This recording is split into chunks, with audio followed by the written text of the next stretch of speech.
یہ دعا صحیح مسلم حدیث نمبر 763 میں موجود ہے اور دیگر روایات میں حضرت علی رضی اللہ تعالیٰ عنہ کو سکھائے جانے کا مفہوم بھی مروی ہے۔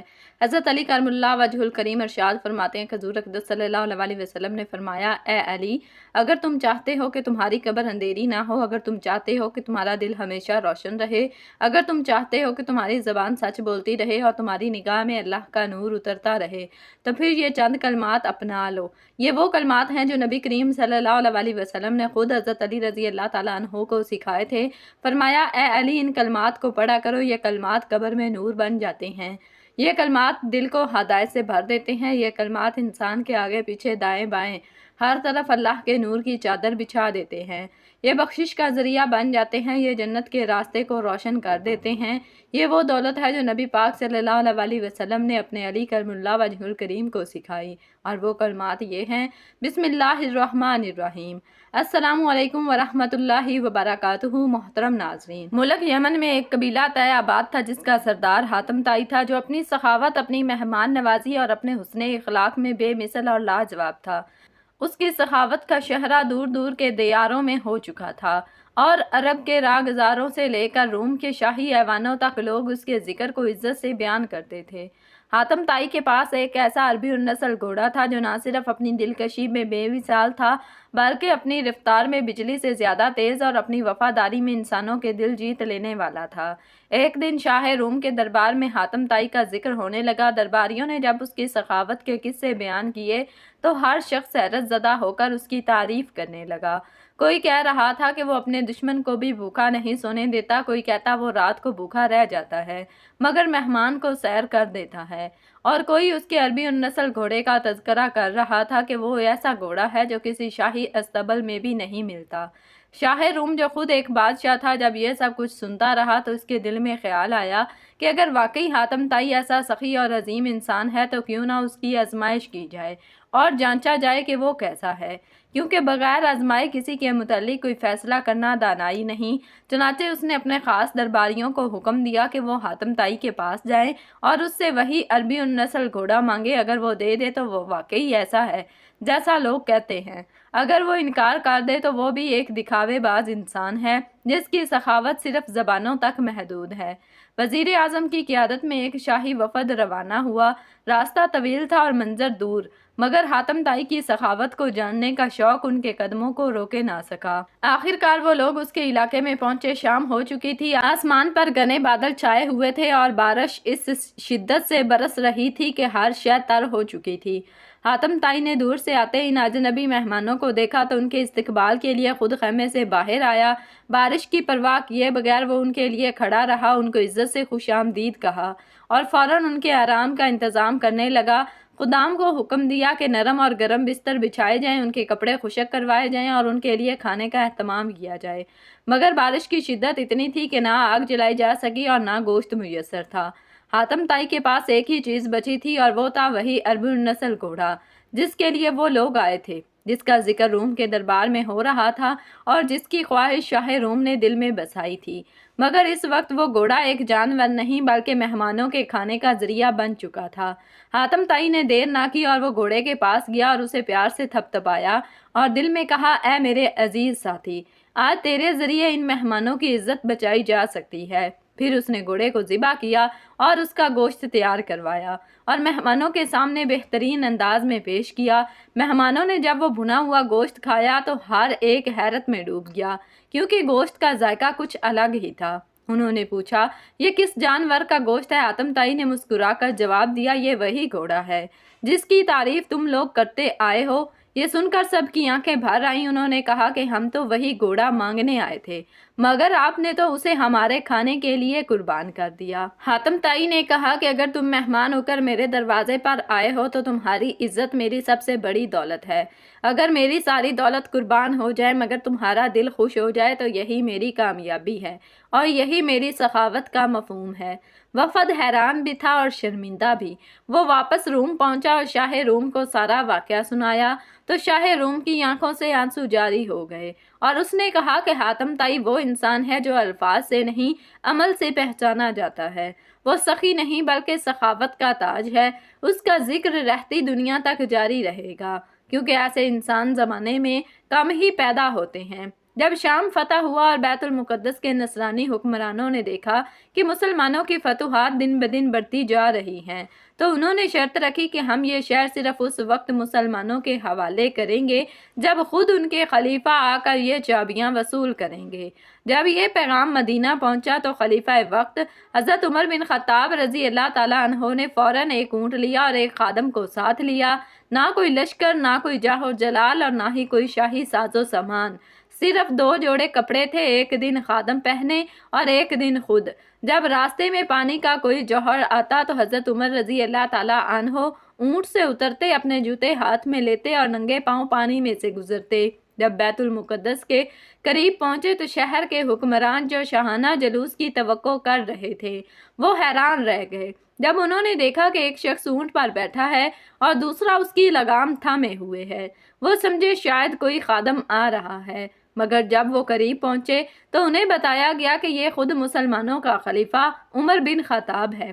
وہ حیران رہ گئے، ایک بادشاہ ایسا بھی ہو سکتا ہے جس کے پاس نہ تخت ہو، نہ تاج، نہ سونا ہو، نہ چاندی، نہ فوج ہو اور نہ ہتھیار اور نہ ہی شاہی لباس ہو، بلکہ وہ اپنے خادم کے ساتھ اونٹ کی سواری میں باری باری شریک ہو اور جس کی آنکھوں میں دنیا نہیں بلکہ آخرت کا خوف ہو۔ حضرت عمر رضی اللہ تعالیٰ عنہ نے زمین پر بیٹھ کر وہ چابیاں وصول کیں اور شہر کی گلیوں میں پیدل گھومے، وہاں کے لوگوں کو اطمینان دلایا کہ ان کے گرجے، ان کے مقدس مقامات محفوظ رہیں گے اور ان کے مذہب میں کوئی دخل اندازی نہ ہوگی، اور پھر جب نماز کا وقت آیا تو وہ چرچ کے اندر نہ پڑی تاکہ آنے والے مسلمان یہ نہ سمجھیں کہ یہ جگہ مسجد ہے۔ اس عدل اور فراست پر نصرانی حکمران حیرت زدہ رہ گئے اور کہنے لگے کہ ایسے لوگ ہی اس زمین کے اصل وارث ہیں۔ حضرت عمر رضی اللہ تعالیٰ عنہ نے نہ کوئی ٹیکس بڑھایا، نہ کسی کے گھر کو ہاتھ لگایا، بلکہ فرمایا کہ مظلوم کی فریاد جب تک سنو گے نہیں انصاف کیسے کرو گے۔ وہ ایک خلیفہ تھا مگر اس کی حکومت دلوں پر تھی، اور دلوں کی حکومت تختوں کی حکومت سے بہت بلند ہوتی ہے۔ حضرت بلال رضی اللہ تعالیٰ عنہ حبشہ کے رہنے والے تھے، ان کا رنگ گہرا سیاہ تھا، وہ ایک غلام تھے اور ان کے آقا کا نام امیہ بن خلف تھا۔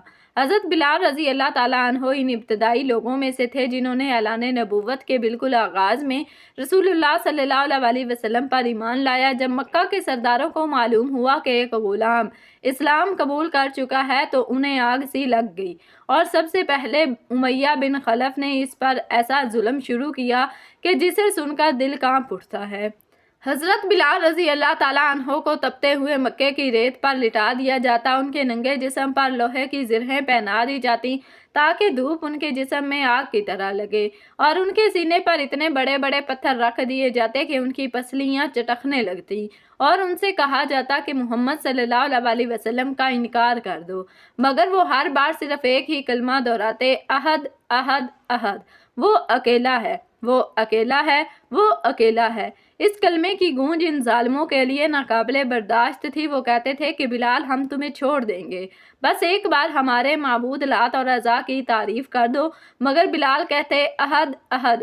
یہ جذبہ ایسا تھا کہ حضرت ابوبکر صدیق رضی اللہ تعالیٰ عنہ تک جب یہ ظلم پہنچا تو وہ ان کے پاس گئے اور کہا کہ امیہ اس غلام کو بیچ دے۔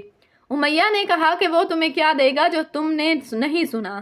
حضرت ابوبکر صدیق رضی اللہ تعالیٰ عنہ نے فرمایا میں اسے اللہ کے لیے خریدتا ہوں۔ امیہ نے زیادہ قیمت مانگی۔ حضرت ابوبکر رضی اللہ تعالیٰ عنہ نے بغیر تردد وہ ساری رقم ادا کر دی اور حضرت بلال رضی اللہ تعالیٰ عنہ کو آزاد کر دیا۔ پھر رسول اللہ صلی اللہ علیہ وسلم نے جب مدینہ ہجرت کی تو حضرت بلال رضی اللہ تعالیٰ عنہ بھی ساتھ تھے، اور جب مدینہ میں اذان کا حکم نازل ہوا تو رسول اللہ صلی اللہ علیہ وسلم نے فرمایا بلال تم اذان دو۔ چنانچہ حضرت بلال رضی اللہ تعالیٰ عنہ وہ پہلے شخص بنے جنہوں نے دنیا میں سب سے پہلے مسجد نبوی میں اذان دی، اور ان کی اذان ایسی دل میں اترتی تھی کہ فرشتے بھی اس آواز پر ناز کرتے۔